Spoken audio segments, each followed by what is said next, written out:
उत्तर भारत के आनंदपुर नगर में राम स्वरूप नामक एक दानवीर व्यापारी रहता था। धार्मिक कार्यों और जनसेवा के लिए वो बहुत सा धन दान में दिया करता था। राम स्वरूप एक भंडारे में खाना परोसते हुए, खाओ खाओ, सब भरपेट खाओ। और लीजिए, कोई भी भंडारे से खाली पेट न जाए। गरीबों को कपड़े बांटते हुए, अब लीजिए माता जी, अब ये कपड़े लीजिए। हाँ हाँ भाई जी, आप भी लो, लीजिए लीजिए। अत्यधिक दान पुण्य के कारण उसका धन समाप्त होता गया और वह निर्धन हो गया। निर्धन होते ही लोग उसका तिरस्कार करने लगे। लोगों के ऐसे व्यवहार से वह परेशान हो गया और चिंता में रहने लगा। गांव के चौपाट पर बैलगाड़ी वाला आवाज लगाते हुए, आओ आओ माधोगंज, रामपुरा और पुरानी हवेली वाले, अरे भैया जल्दी करो। अरे भैया माधोगंज जाना है, जल्दी बैठो, पूरे 2 आने लगेंगे माधोगंज के। हाँ भाई, रामपुरा जाना है, रामपुरा के 4 आने लगेंगे। इतने पैसे हैं तुम्हारे पास? अब मेरे पास तो 2 आने ही हैं। अरे पैसे होते नहीं और जाना है रामपुरा, है? जाओ यहाँ से। ये बोलकर बैलगाड़ी वाला वहाँ से चला जाता है। बेचारा राम स्वरूप वहीं उदास खड़ा रहता है। एक रात वह बिस्तर पर लेटा सोच रहा था, धनहीन व्यक्ति का समाज में कोई मान नहीं। धन के अभाव में बुद्धि, ज्ञान और प्रतिभा भी दब जाती है। ऐसे बेकार जीवन का क्या लाभ, इससे तो मृत्यु भली। सोचते सोचते वह गहरी नींद में चला गया।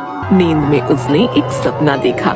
सपने में एक भिक्षु उसके पास आया और बोला, राम स्वरूप, चिंता मत करो, मैं पुण्य हूँ जो तुम्हारे पूर्वजों द्वारा संचित धन के रूप में हूँ। तुमने और तुम्हारे पूर्वजों ने जीवन में बहुत पुण्य किए हैं, इसलिए मैं तुम्हारे घर आया हूँ। कल सुबह मैं इसी भेष में तुम्हारे सामने आऊंगा।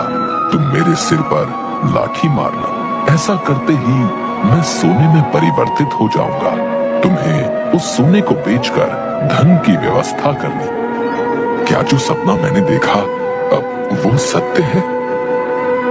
सुबह उठकर ही राम स्वरूप को रात में आए सपने का ख्याल आया और वह लाठी लिए द्वार पर खड़ा होकर सपने में दिखाई दिए भिक्षु की प्रतीक्षा करने लगा। जैसे ही भिक्षु आया, उसने लाठी से उसके सिर पर वार किया और देखते ही देखते वह भिक्षु सोने में परिवर्तित हो गया। उस दिन राम स्वरूप की पत्नी ने गांव के एक वैद्य को उपचार हेतु अपने घर बुलाया था। वैद्य उसी समय वहां आ पहुंचा। जब राम स्वरूप भिक्षु को लाठी से मार रहा था, उसने भिक्षु को सोने में परिवर्तित होते देख लिया था। राम स्वरूप नहीं चाहता था कि गांव में यह बात फैले, इसलिए उसने वैद्य को कुछ धन और कपड़े देकर यह बात स्वयं तक रखने हेतु समझा दिया। अब ये लो कुछ धन और ये कपड़े, ये अपने पास रखो। पर याद रहे, जो घटना तुमने आज यहाँ देखी है, किसी को कानो कान खबर ना हो। नहीं होगी, नहीं होगी, अब बिल्कुल किसी को कोई खबर नहीं लगेगी। मैंने कुछ देखा ही नहीं। बहुत बढ़िया, बहुत बढ़िया। अब तुम जाओ। इधर वैद्य जब अपने घर लौटा तो उसकी आंखों के सामने भिक्षु के सोने में परिवर्तित होने का दृश्य तैर रहा था। वह सोचने लगा, यदि एक भिक्षु लाठी की चोट से सोने में परिवर्तित हो सकता है, तो अन्य भिक्षु क्यों नहीं? मैं भी कुछ भिक्षुओं को अपने घर आने का निमंत्रण दूंगा और उन्हें लाठी की चोट से सोना बनाकर धनी हो जाऊंगा। हाँ। अगले दिन वह भिक्षुओं के आश्रम में गया और प्रधान भिक्षु का हाथ जोड़कर अभिवादन किया। प्रधान भिक्षु ने उसके आने का प्रयोजन पूछा तो वह बोला, मान्यवर, मैं आपके आश्रम के समस्त भिक्षुओं को भोजन हेतु अपने घर आमंत्रित करने आया हूँ। कृपया मेरा आमंत्रण स्वीकार करें।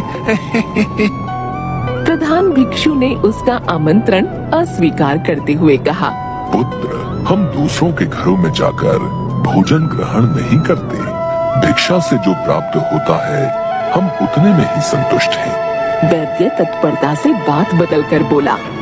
मान्यवर, आपको आपके भिक्षा के नियमों के विपरीत जाने की आवश्यकता नहीं है। आप मेरे घर पधारे, मैं आपको कुछ धार्मिक पुस्तकें और लेखन सामग्री दान में देना चाहता हूँ। कृपया मेरा अनुग्रह स्वीकार करें। प्रधान भिक्षु वैद्य का अनुग्रह टाल नहीं पाया और दोपहर को कुछ साथी भिक्षुओं के साथ उसके घर पहुंचा।